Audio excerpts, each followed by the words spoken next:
इसी प्रकार से महाराज श्री के श्रीमुख से कथा प्रसंगों का निरंतर आनंद लेने के लिए पूज्य श्री के आधिकारिक YouTube चैनल को जरूर सब्सक्राइब करें और बेल आइकन को दबा दें।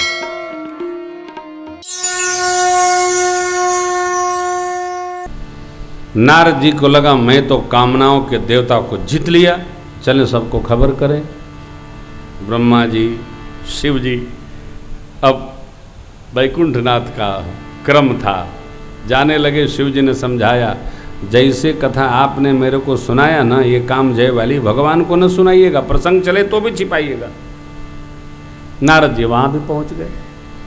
एक बार करतल बर बीना, गावत हरिगुण गान प्रवीणा, क्षीर सिंधु गवने पहुँचे, जहाँ बस श्रीनिवास श्रुति माता पहुँचे। भगवान ने स्वागत किया। अपने से श्रेष्ठ हमारा स्वागत करे तो सावधान होना चाहिए। आइए आइए आइए, स्वागत है, वही में आदमी फूल के कुप्पा हो जाता, बड़ा मुश्किल होता। हाँ, स्वागत। अरे अपने घर में भी समादर ठीक है, आदर ठीक नहीं। समादर ठीक, आदर ठीक नहीं।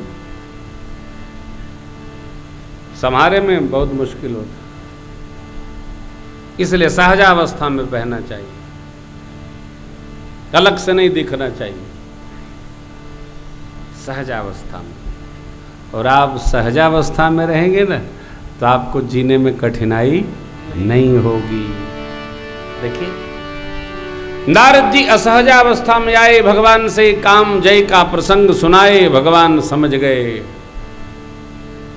करुणा निधि मन देख विचारी, इनको तो उर अंकुर गर्भ तरु, बेगी समय डारे हम खार, पन हमार सेवक। और भगवान ने कामनाओं का ऐसा जाल बिछा दिया नारद जी के कल्याण के लिए, अपने लिए नहीं, नारद जी के मंगल के लिए। पन हमार सेवक हितकारी। कई बार हम बहुत योजना बनाते हैं, तब भी योजना सफल न हो तो समझ लो भगवान की यही इच्छा है, नहीं तो माइग्रेन हो जाएगा। बहुत सोचेंगे तो माइग्रेन हो जाएगा। हर इच्छा भावी बलवाना, हृदय विचारत शंभु सुजाना। और जगत जानता है यह प्रसंग। नारद जी को भगवान की माया शक्ति ने ऐसा देखा कि आकर्षण हो गया। सोचने लगे, अभी काम जयी हैं हम। कन्या के हस्तरेखा में ऐसा वर्णन है कि इसका है, जिसका वर्ण कर लेगी वो विश्व जयी, त्रिलोक जयी हो जाएगा। क्यों ना हमारा ही वर्ण कर ले, ये भगवान की लीला है। जब उपलब्धियों को हम अपना मानेंगे तो भगवान की लीला, माया शक्ति हमारे पीछे पड़ जाएगी। उपलब्धि अपनी नहीं है, भगवान की कृपा है, मेरा राम की कृपा से। और आप जानते हैं, कन्या जयमाल लेकर जब स्वयंवर स्थल पर आई है तो नारद जी को देखी। नारद जी के साथ जितने बैठे थे संत के साथ में किसी को नहीं देखी। भगवान आकर विराजे, कन्या ने उनके कंठ में माल डाल दिया, कुंवरी ले गए लक्ष्य निवासा। नारद जी की ऐसी गति हो गई, मारे आवेश के मानो गांठ में बधी मणि गिर गई।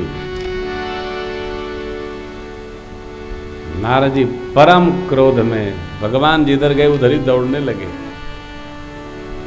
सोच रहे हैं, या तो पानी में डूब जाऊंगा, मर जाऊंगा, नहीं तो शाप देके उनको मार दूंगा। ले आवेश में, आक्रोश में। देखिए, कोई अपना भी बहुत आवेश में हो ना तो वो क्या कह रहा है उस समय, बातुल भूत विवश मतवारे ते नहीं बोले, उस पर कान नहीं देना चाहिए। क्रोध में किसी ने कुछ कह दिया हो अथवा आप कुछ कह दिया हो,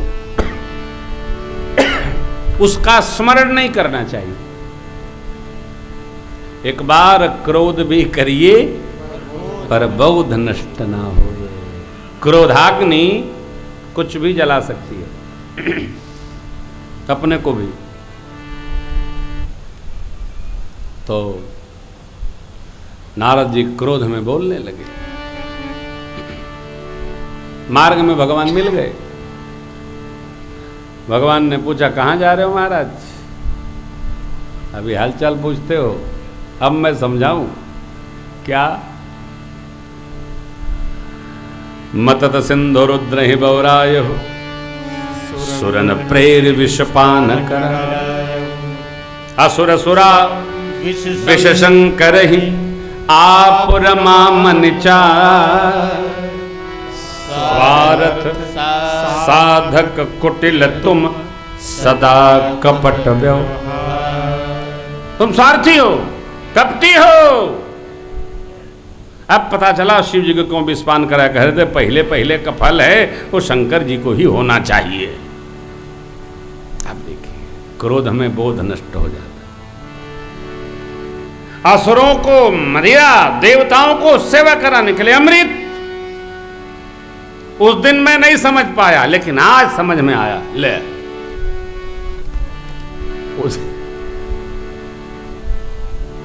जब हमको आवेश होता है ना, तो अच्छी बात का भी अर्थ बुरा अब समझ में आया। हाँ, बुरा अर्थ निकलता है।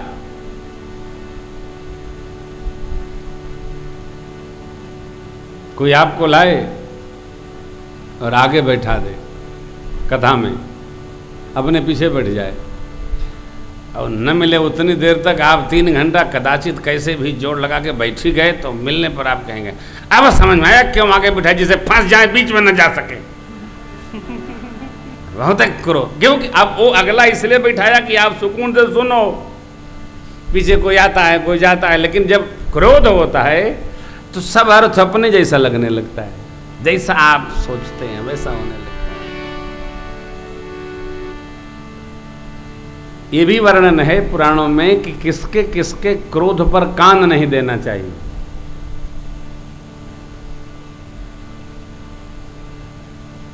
जिससे हमारी आत्यांतिक प्रियता हो उसके क्रोध पर कान नहीं देना चाहिए। जो हमारा सर्वकाल हित चिंतन करता हो उसके क्रोध पर ध्यान नहीं देना चाहिए। आत्यांतिक प्रेम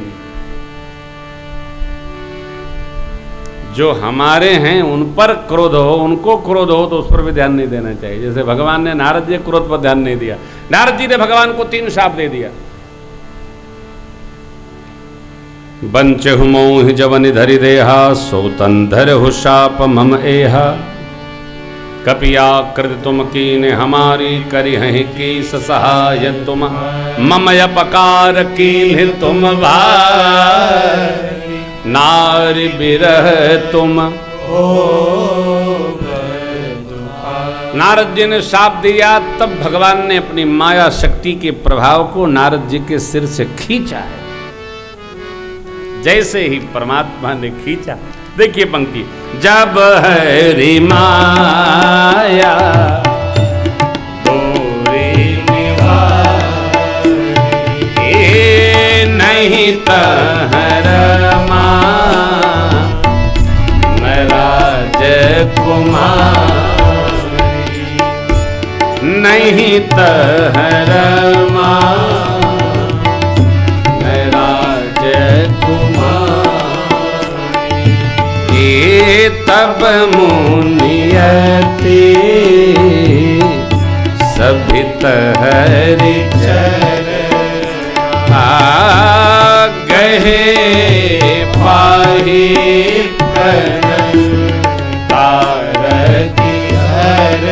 बोले मृषा हो मम शाप कृपाला,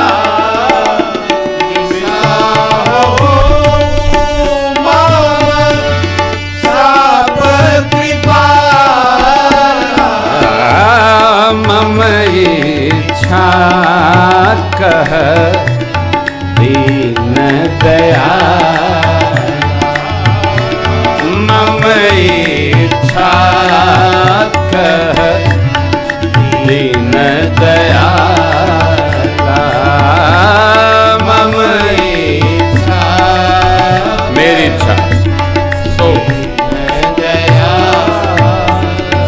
नारद जी ने कहा, प्रभु मैंने जो शाप आपको दिए मेरी सब वाग झूठी हो।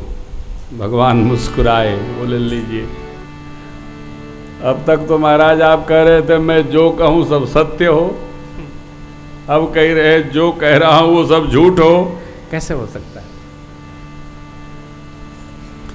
मैं तो आपसे इस प्रसंग के माध्यम से बाबा के श्री चरण में निवेदन करूं, ऐसा कहे ही क्यों कि कहना पड़े हम कह रहे हैं झूठा हो। क्या हो? काय कहे? कई लोग तो कहने में इतने माहिर होते हैं, इतना कहे जाते हैं, इतना कहे जाते हैं कि मारे शर्म के खुदे दिखाई नहीं पड़ जाते। बड़ी कीमत है साहब इसकी।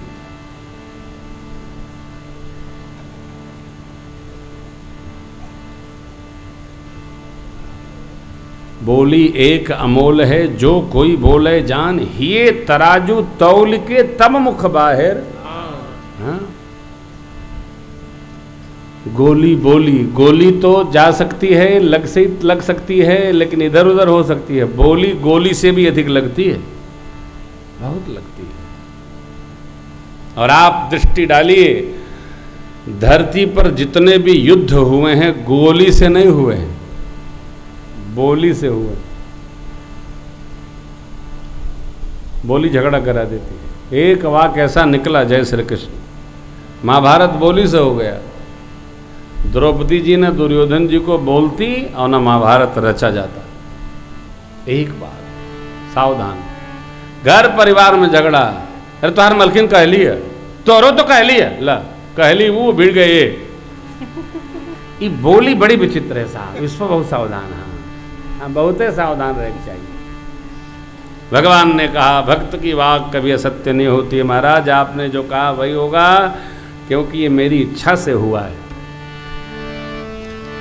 तो नारद जी भगवान से बड़े प्रेम से पूछे, प्रभु आपको इच्छा के लिए यही मिले थे नारद? तब भगवान ने कहा, नारद जी हम अपनी इच्छा का माध्यम उसी को बनाते हैं जो हमारा आत्यांतिक निकट होता है, अति निकट का। देखिए आपको कोई अपनी इच्छा पालन करना होगा तो किसको कहेंगे? अरे जो आपकी इच्छा को समझ के व्यवहार करे। आप कोई कठिनाई आएगी तो उसी से सौंपेंगे ना भाई, जो आप जानते हो कि नहीं हम कह देंगे तो ये करेंगे। भगवान ने भी नारद जी को निमित्त बना लिया। भगवान से प्रार्थना करें, भगवान हमको भी निमित्त बनाएं अपने किसी कार्य का, अपने इच्छा का, ये हमारा सौभाग्य होगा। ये तीसरा कारण।